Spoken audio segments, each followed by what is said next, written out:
Throughout history, men have murdered women, sometimes in a fit of jealous passion, sometimes for the sake of expediency. Henry VIII had two of his wives beheaded for alleged adultery.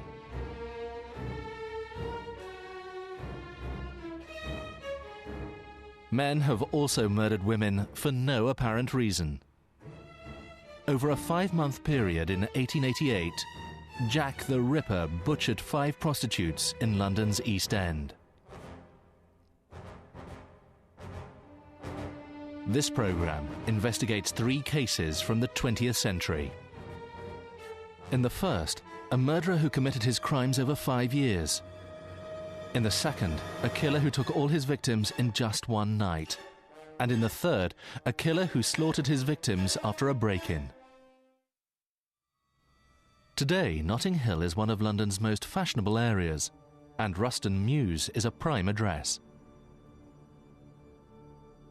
But 50 years ago, Notting Hill was run down, and Ruston Mews was known as Rillington Place, the scene of at least 8 murders. At the time, 10 Rillington Place was the scene of the worst mass murder in British history. The ground floor was occupied by John Christie, a clerk, and his wife Ethel. Above them lived Timothy Evans, an illiterate truck driver, his wife Beryl, and their baby Geraldine. In March 1950, Evans was hanged after he was found guilty of strangling Beryl and Geraldine. Chief witness for the prosecution was John Christie. He sobbed as the judge sentenced his neighbor to death.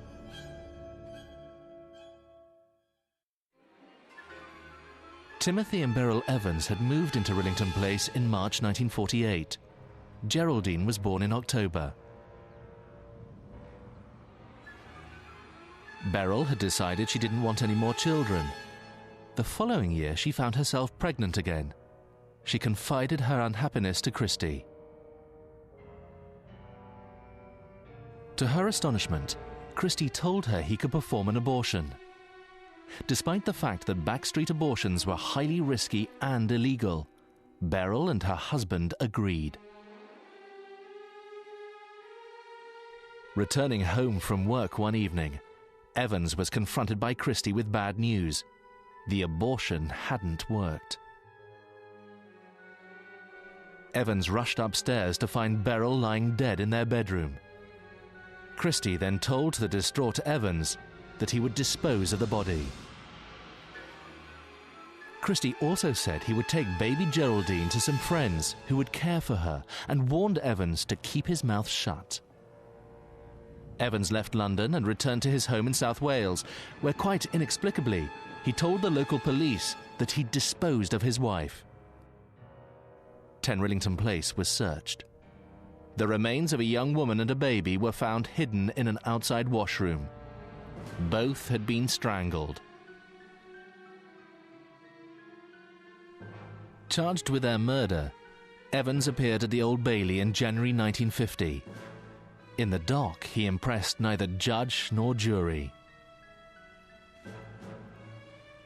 After just 2 days, he was found guilty and sentenced to death.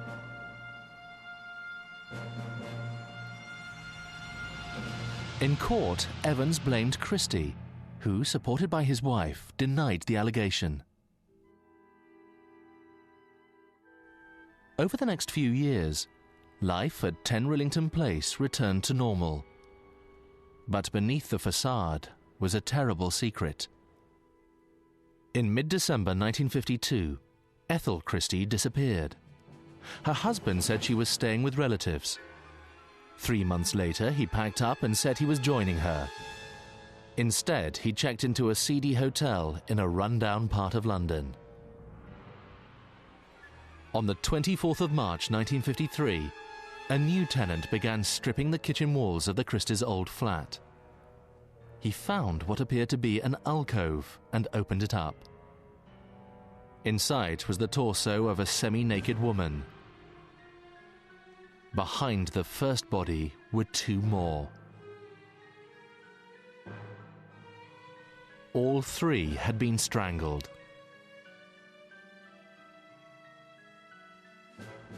Police then pulled the house apart and found Ethel Christie's corpse under the floorboards in the front room.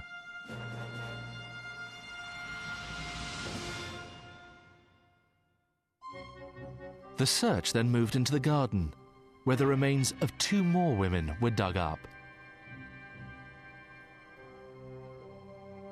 As news of the discoveries at 10 Rillington Place became public, Christie left his hotel and began wandering the streets of London. Police had released his description and began a nationwide search. It wasn't long before Christie was found. In June 1953, the trial of the century began. The courtroom heard how Christie had lured prostitutes to his flat, then rendered them unconscious using domestic coal gas.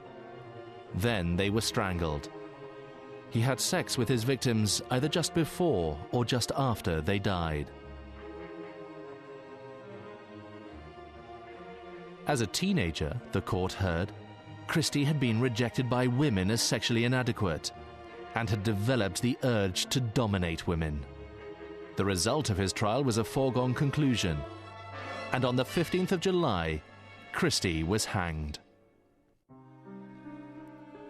Christie's guilt now exonerated Timothy Evans. Yet it was not until the 18th of October 1966 that Evans was granted a posthumous pardon. 3 years later, Britain abolished the death penalty for murder. Christie had planned each of his murders with great precision, committing them over a 5-year period.